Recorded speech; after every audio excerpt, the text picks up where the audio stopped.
தமிழ்நாட்டு அரசியல் களத்தில் புறமொழியாளர்கள்தான் ஹோலோச்ச முடியும் என்பது எழுதப்படாத சட்டமாக இருக்கின்றது. தமிழர் ஒருவர் அரசியலில் வளர்ந்து வருகின்ற சூழலில் அவருக்கு எதிராக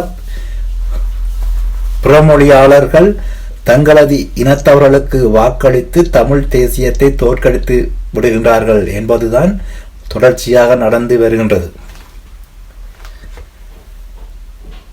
ஆனால் புறமொழியாளர்கள் வெற்றி பெறுகின்ற போது எல்லாம் தமிழர்கள் அவர்களை தலையில் தூக்கி வைத்து கொண்டாடுவது என்பது மிகவும் வேதனைக்குரிய விடயமாகும்.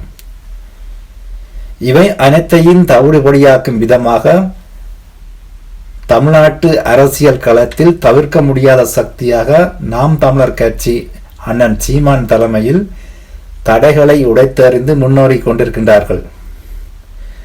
நாள்தோறும் பெறக்கூடிய அரசியல் நெருக்கடிகளை சவாலாக ஏற்று அனைத்தையும் எதிர்கொண்டு வெற்றியை நோக்கி நகர்ந்து கொண்டிருக்கின்றார்கள். ஒவ்வொரு அரசியல் நகர்வுகளையும் சாதுரியமாக கையாண்டி வெற்றியாக மாற்றிக் கொண்டிருக்கின்றார். அது மக்கள் மத்தியிலும் பேராதரவை பெற்று வருகின்றது. சமீபத்தில் பார்த்தீர்கள் என்று சொன்னால் தமிழீழ விடுதலை புலிகளை மிகவும் கேவலமாக சித்தரித்து தெலுங்கர்களால் தயாரிக்கப்பட்ட யாட் என்ற திரைப்படம் நாம் தமிழரின் தொடர் போராட்டம் எதிர்ப்பின் காரணமாக தமிழ்நாட்டில் திரையிட முடியாத சூழல் ஏற்பட்டுள்ளது.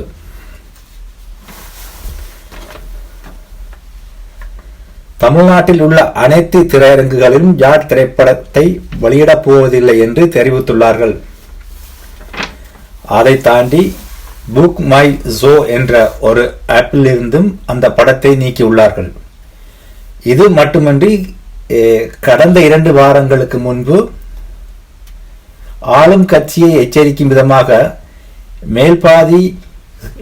மேல்பாதி திரௌபதி அம்மன் ஆலயத்தை திறந்து அனைத்து சமூகத்தினரையும் வழிபாடு செய்ய அனுமதிக்கிறீர்களா, இல்லை நானே வந்து ஆலயம் முன்னாடி ஆலய நுழைவு போராட்டத்தை நடத்தவா என்று அறிக்கை வெளியிட்டிருந்தார் அண்ணன் சீமான் அவர்கள்.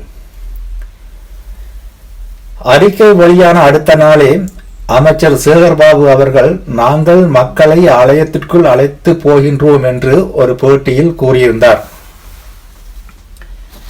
தற்போது பார்த்தீர்கள் என்றால் ஆலயம் திறக்கப்பட்டு மக்களை வழிபாடு செய்ய அனுமதித்துள்ளார்கள்.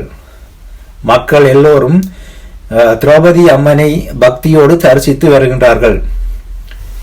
இவை அனைத்துக்குமே அண்ணன் சீமான் மற்றும் தம்பிகள் தான் காரணம் என்பதை மக்கள் தெளிவாக புரிந்து கொண்டார்கள். மண்ணையும் தமிழையும் நேசிக்கின்றவர்களால் தான் இது போன்ற விடயங்களை சாத்தியப்படுத்த முடியும் என்று சீமானையும் தம்பிகளையும் மக்கள் புகழ்ந்து வருவதை அவதானிக்கக்கூடியதாக இருக்கின்றது. தமிழக அரசியல் களத்தில் தனியொருவனாக தனித்து அரசியல் கட்டமைப்பை சீமான் அவர்கள் உருவாக்கி வருகின்றார். அதன் மத்தியிலும் ஒரு பேரெழுகின்றது. அதன் காரணமாக மக்கள் மத்தியில் ஒரு பேரெழுச்சியை ஏற்படுத்தி வருகின்றது. நாம் தமிழரின் தொடர் வெற்றிகள் என்பது நாம் தமிழருடைய இலக்கை அண்மித்துக் கொண்டிருப்பதாகவே தெரிகின்றது. இனிவரும் காலங்களில் 2026 தேர்தல் நெருங்க தொடர் போராட்டங்களின் மூலம் சீமானும் தம்பிகளும் மக்களுக்கு வெற்றியை பரிசளிப்பார்கள் என்பதில் ஐயமில்லை.